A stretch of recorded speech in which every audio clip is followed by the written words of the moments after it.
राम मंदिर चढ़ावा चोरी मामले की जांच कर रही स्पेशल इन्वेस्टिगेटिव टीम कभी भी अपनी फाइनल रिपोर्ट सरकार को सौंप सकती है। खबर यह है कि एसआईटी ने अपनी रिपोर्ट तैयार कर ली है और देर रात तक टीम के सदस्य इसे पूरा करने के काम में भी लगे रहे। सूत्रों से मिली जानकारी के मुताबिक एसआईटी रिपोर्ट में चढ़ावा चोरी में दोषी और लापरवाही बरतने वाले लोगों के बारे में अलग अलग तरीके से बताया जाएगा।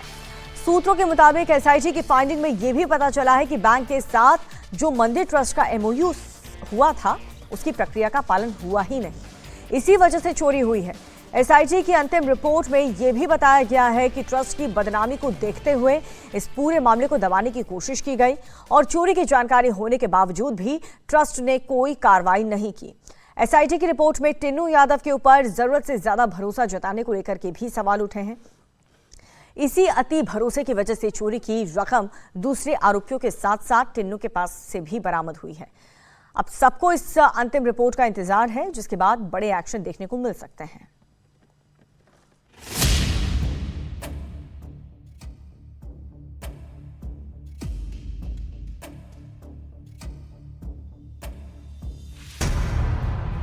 राम मंदिर चढ़ावा चोरी मामले में नए खुलासे होने वाले हैं।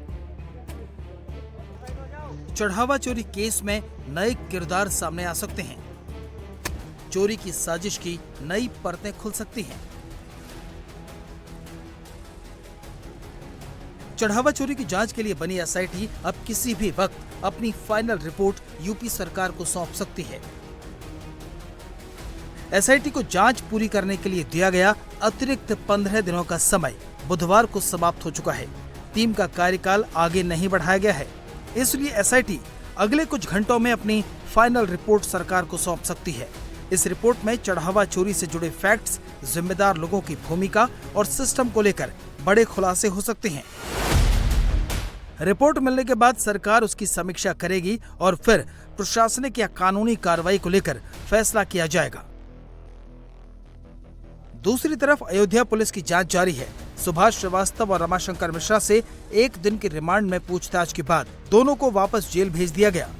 पुलिस सुभाष श्रीवास्तव को उसके ठिकानों पर लेकर गई और वहां दस्तावेजों को खंगाला। इसी तरह पुलिस रमाशंकर को उस मकान में भी लेकर गई जहां वो किराए पर रहता था।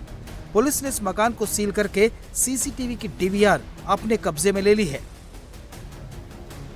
इस घर में रमाशंकर मिश्रा दरअसल यहाँ पर किराए पर रहता था अपने पिता से अलग। उस घर के कमरे को भी पुलिस ने फिलहाल सील कर दिया है और ये बताया जा रहा है कि जो बरामदगी है उस बरामदगी को भी पुलिस ने यहाँ से किया है। यानी कि रमाशंकर मिश्रा के पास से जो बातें बताई जा रही थी कि 7 लाख रुपए उसने कबूले हैं कि उसने चढ़ावा के दौरान चोरी किए थे, उन पैसों की पुलिस ने बरामदगी कर ली है। और ऐसे में इस पूरे मामले को एस्टैब्लिश करना, इस पूरे मामले को सीसीटीवी के जरिए आगे बढ़ाना, इन्वेस्टिगेशन को आगे बढ़ाना और उसके बाद इस पूरी इन्वेस्टिगेशन को, सीक्वेंस ऑफ इवेंट को कोर्ट में रखना ताकि आरोपी को कड़ी से कड़ी सजा दिलाई जा सके। और ऐसे में इन सारे सबूतों को उस जगह से मिलना जहां पर रमाशंकर मिश्रा किराए पर रह रहा था, ये अपने आप में बताता है कि पुलिस के पास जो सीसीटीवी से फुटेज मिला था, चोरी करते हुए चीजें दिखी थी, वो कहीं ना कहीं सत्यापित हो रही हैं यहाँ पर आकर के बरामदगी के जरिए।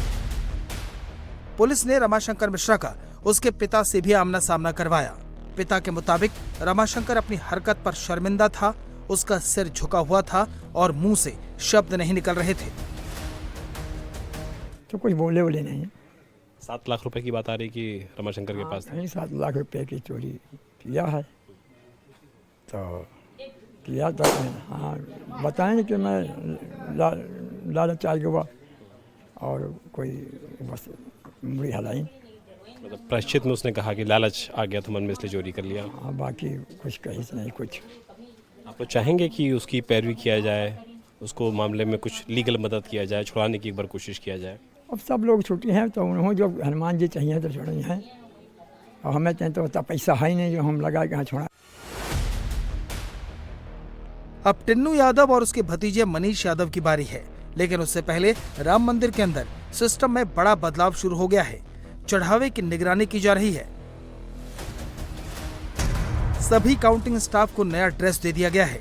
कैश काउंटिंग में लगे स्टाफ को डार्क ब्लू रंग की डांगरी दी गई है। इस ड्रेस में कोई पॉकेट नहीं, पूरी तरह से पैक है।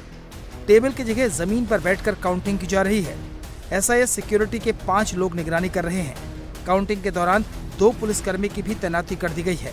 काउंटिंग के दौरान 2 बैंक स्टाफ और 2 ट्रस्ट के लोग निगरानी के लिए मौजूद रहते हैं। कैश काउंटिंग स्टाफ की 3 बार एंट्री है, जिसमें 2 जगह चेकिंग होती है। 2 शिफ्ट में काउंटिंग हो रही है, साथ ही पूरी प्रोसेस की वीडियोग्राफी भी हो रही है। वहां पर गिनती करने वाले जो लोग हैं, उनमें से जो लोग आज जेल में हैं, वे भी और बाकी भी सभी जो एम्प्लॉयज है वो एसबीआई के हैं, वे ट्रस्ट के एम्प्लॉयज नहीं हैं। तो जब मैं किसी को एम्प्लॉयमेंट देता हूं तो वह उसके लिए योग्य है कि नहीं, ये देखना किसका काम होता है बोलो। ये उन्होंने किया नहीं। वहां पर रोज कम से कम 2 लोग तो भी ऑब्जर्वेशन के लिए होने चाहिए थे। बाकी लोग गिनती कर रहे हैं, लेकिन गिनती करने वालों को ऑब्जर्व करने वाले भी तो कोई होते हैं ना। अरे हमारे कोई मंत्री, प्रधानमंत्री या मुख्यमंत्री बात कर रहे होते हैं, वो अपनी बात में हैं, लेकिन उनकी सुरक्षा के जो लोग होते हैं वो चारों ओर निगरानी करते हैं। उसी प्रकार वहां पर भी कुछ हो नहीं रहा है ना, इतना ऑब्जर्व देखने मात्र वाले कुछ लोग होने चाहिए थे। अब हमने एसबीआई के 2 और हमारी ओर से 2 ऐसे 4 लोगों की व्यवस्था वहां पर कर दी है। नए सीईओ के सिलेक्शन की प्रोसेस शुरू हो चुकी है। 24 घंटे में 1000 से ज्यादा आवेदन मिल चुके हैं। एप्लीकेशन की स्क्रूटनी का काम शुरू हो चुका है। 18 जुलाई के बाद फैसला लिया जाएगा।